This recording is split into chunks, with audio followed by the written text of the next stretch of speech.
पनि भविष्यमा गएर चाहिँ ठुलै मान्छे बन्छ जस्तो लाग्छ किनकि तपाईँ सिरियस हुनुहुन्छ र पो मलाई भेट्नु भयो देख्नु भयो रोक्नु भयो हालियो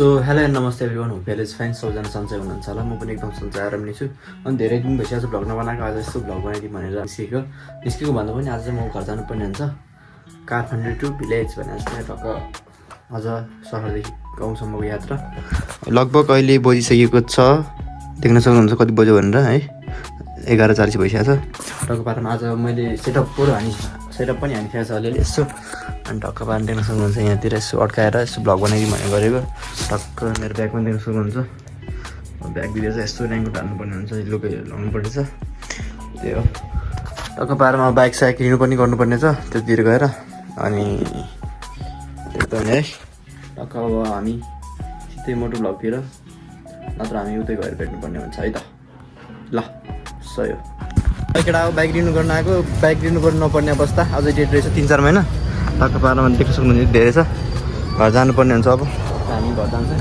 टक्क अब मोटो भ्लगमा भेट्नुपर्ने हुन्छ सही हो ल केटा हो बाइक पनि पास गर्नु नपर्ने अवस्था अझै डेट रहेछ है त्यही भएर पनि हो अनि मैले चाहिँ अलिकति छिटो भएको छिटो भन्नु पनि काम पनि भएन नि त आज सोमबार हो नि त त्यही भएर पनि हो धेरै मान्छे हुने अनि हिजो आइतबार आज सोमबार आइतबार बिदा हो नि त आज भोलि सरकारी पारमा हाम्रो अब घर जानुपर्ने हुन्छ अझ पानी पर्लो जस्तो केटा जस्तो एकदम मौसम चाहिँ एकदम बेकरमा छ तर पानी पर्लो जस्तो लागिरहेको छ किनकि मौसमको मौसम छ नि त दाइ तेल हाल्नु न 500 होला है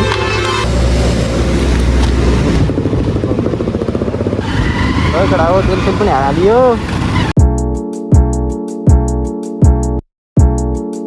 अहिले केटा हामी चाहिँ अहिले आइपुगिसकेको छौँ अहिले चन्द्रगिरीको उकालो टक्क पाम देख्न सक्नुहुन्छ यहाँबाट देख्न सक्नुहुन्छ एकदम लुक एट द भ्यू है चन्द्रगिरी उकालो आइपुगिसकेको छौँ अब यहाँबाट टक्क हिँड्नुपर्ने हुन्छ पानी पर्नु लागिरहेको छ मौसम कुरो गर्नुपर्दा म त चाहिँ ठिकै जस्तो छ है अनि यता हामी जानुपर्ने यता हो नि त त्यही भएर पनि हो कि पानी परेपछि एकदम गाह्रो हुन्छ एकछिनपछि हेर्नुपर्ने हुन्छ त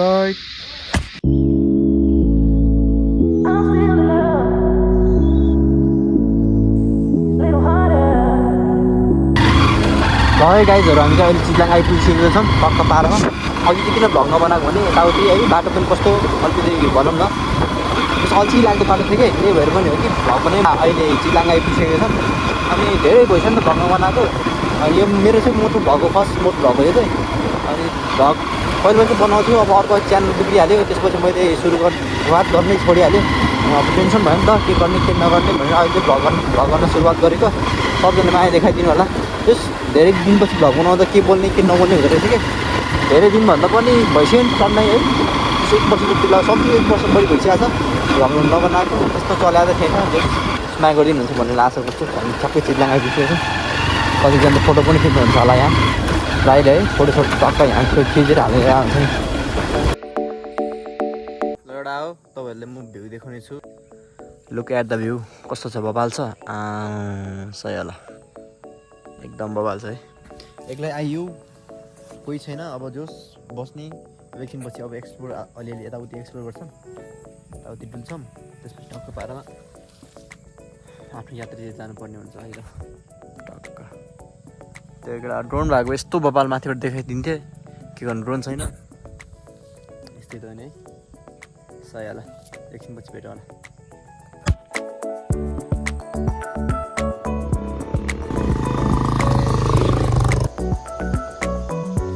गाइजहरू आज 81 हाम्रो अमीर भुमजन भाइ भेटेको छ है धेरै खुसी भेट्न मन लागिरहेको थियो पहिलेदेखि नै त्यस आज अनएक्सपेक्टेड बाटोमा हिँड्दै भेटिहाल्यो दाइ सन्चै हुनुहुन्छ म ठिक छु भाइ ठिक छु कस्तो हुनुहुन्छ तपाईँ ठिकै छ भाइ अहिलेसम्म चलिरहेको छ जिन्दगी है अनि तपाईँलाई धेरै भेट्न मन लागिरहेको थियो मलाई आज भेटिहाल्यो धेरै खुसी छु दाइ है खुसी लाग्यो मलाई पनि जे होस् एउटा सामाजिक सञ्जालमा यसरी निहाल्नु हुँदो रहेछ होइन हेर्नु भएको रहेछ। हजुर मैले सामाजिक सञ्जालमा धेरै भइसक्यो चाहिँ हेर्न चाहिँ हेरेको, अब यहीँको भने चाहिँ थाहा थिएन, अन्तै टाढाको हो कि भनेर चाहिँ यताउति यस्तो अलि महसुस गरेको थिएँ। तपाईँ यताकै हुनुहुँदो रहेछ है, धेरै खुसी लाग्यो दाइ है। हजुर मलाई पनि धेरै खुसी लाग्यो। अनएक्सपेक्टेड भेट भयो है। बोल्न पनि कस्तो अप्ठ्यारो लाग्यो क्या। होइन अप्ठ्यारो केही नमान्नु, ठिक छ, खुसी लाग्यो। जे होस् एउटा मलाई चाहिँ मनमा के लाग्छ भने हामीलाई बुझ्नको लागि र हाम्रो कलालाई बुझ्ने र हाम्रो सोचलाई चाहिँ यसरी नजिकबाट निहाल्ने व्यक्ति चाहिँ पक्कै पनि भविष्यमा गएर चाहिँ ठुलै मान्छे बन्छ जस्तो लाग्छ। किनकि तपाईँ सिरियस हुनुहुन्छ र पो मलाई भेट्नु भयो, देख्नु भयो, रोक्नु भयो। कतिले त अब देखाएको थियो भन्ने मात्र हुन्छ अनि साट्ट गइदिन्छ होइन। तर तपाईँ त कमसेकम होइन, अब जिन्दगी भनेको दुःखबाट सुख आउँछ, आफूले सङ्घर्ष गर्दै जानुपर्छ। एउटा दुःख गरिरहेको मान्छेलाई मात्र थाहा हुन्छ कि एउटा दुःख जे होस् उहाँ यसरी अगाडि बढिरहेछ भनेर होइन। त्यसरी बुझेर त तपाईँ मलाई भेट्नु भयो त कुनै रिजन त के थियो कुनै, अब तपाईँलाई के लागेर चाहिँ मलाई भेट्न मन लाग्यो ल भन्नुहोस् त। मलाई अब सामने सञ्जालमा देखिरहेको हुन्थ्यो। तपाईँको चाहिँ मेन कारण भनेको तपाईँले पेन्टर गर्नु हुँदो रहेछ कि। पेन्टिङ गर्छु अनि दाइसँग के बुझ्नु भयो मबाट तपाईँ? म यसरी हात खुट्टै नचल्दा पनि यसरी काम गरिरहेको छु। तपाईँले के बुझ्दै हुनुहुन्छ मबाट, के प्रेरणा लिनुभयो भन्न खोजेको कि? तपाईँले त यस्तो गर्नु भएर पेन्टर सेन्टर गर्नुहुन्छ है भने अरूको त जस धेरै फरक छ नि त। त्यसकारण अब जे पनि गर्न सक्ने रहेछ, आँट्यो भने गऱ्यो भने हार चाहिँ मान नहुने रहेछ भन्ने बुझ्यो कि त। ए ल ठिक छ, ल एकदम राम्रो कुरा बुझ्नुभयो, खुसी लाग्यो। सबैजनाले हाम्रो भाइको युट्युब च्यानललाई माया गरिदिनु, सब्सक्राइब गरिदिनु र फलो गर्नु भएको छैन भने फलो गर्नु भएर पक्कै पनि हौसला बढाइदिनु होला। उहाँ भ्लग गर्नुहुन्छ भन्नुभयो होइन, पक्कै पनि उहाँको भ्लगले सार्थकता मिलोस् र उहाँले हालेका कयौँ दुःख सुखको भिडियोहरूलाई तपाईँहरूले माया गर्नु भएर सेयर गरिदिनु होला। किनकि एउटा भर्खरको जल्दो बल्दो युवाले यतिको आफ्नो देशको कुराहरूलाई उहाँले फोकस गरेर यसरी हाल्नु भनेको यो राम्रो कुरा हो, राम्रो पक्ष हो। सबैले पोजिटिभली लिइदिनु होला भन्न चाहन्छु। खुसी लाग्यो मलाई पनि भेटेर। हस् धन्यवाद दाइ है। अनएक्सपेक्टेड भेट भयो। अब त्यस्तो जस्ट अनएक्सपेक्टेड भेट हुँदा एक्कासी अब सामाजिक सञ्जालमा देखिएको है एक्कासी भेट हुँदा चाहिँ धेरै खुसी लाग्दो रहेछ कि। खुसी लाग्यो मलाई पनि। ल हस् दाइ है, ल धन्यवाद। ल केटा हो, ल गाइजहरू आज चाहिँ मैले एक्कासी अनएक्सपेक्टेड अमिर भाइ भेट भयो है। कतिले देख्नु भयो होला सामाजिक सञ्जालतिर, कतिले देख्नु भएको छैन होला। देख्नु भएको छैन भने अब अमिर घुमजाङ भनेर सर्च गर्नु होला है। अनि त्यही हो, उहाँसँग पनि भेट भयो, धेरै खुसी लाग्यो। अनएक्सपेक्टेड यत्तिकै सञ्जालमा देखिरहेको अनि उहाँको कला होइन ले गर्दा नै मान्छेले चिनिन्छ। धेरै खुसी लाग्यो आज यसरी भेट हुँदा है।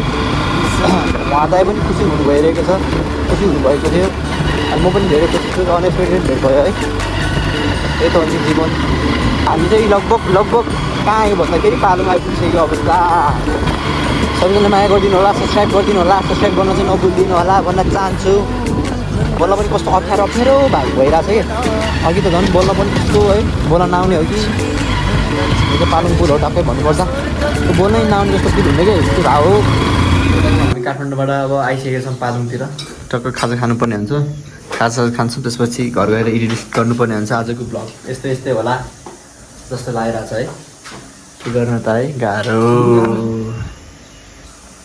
सही ल। खाजा खान्छौँ, खाजा यही हो। डल्फिन भएको भाइ छैन ल।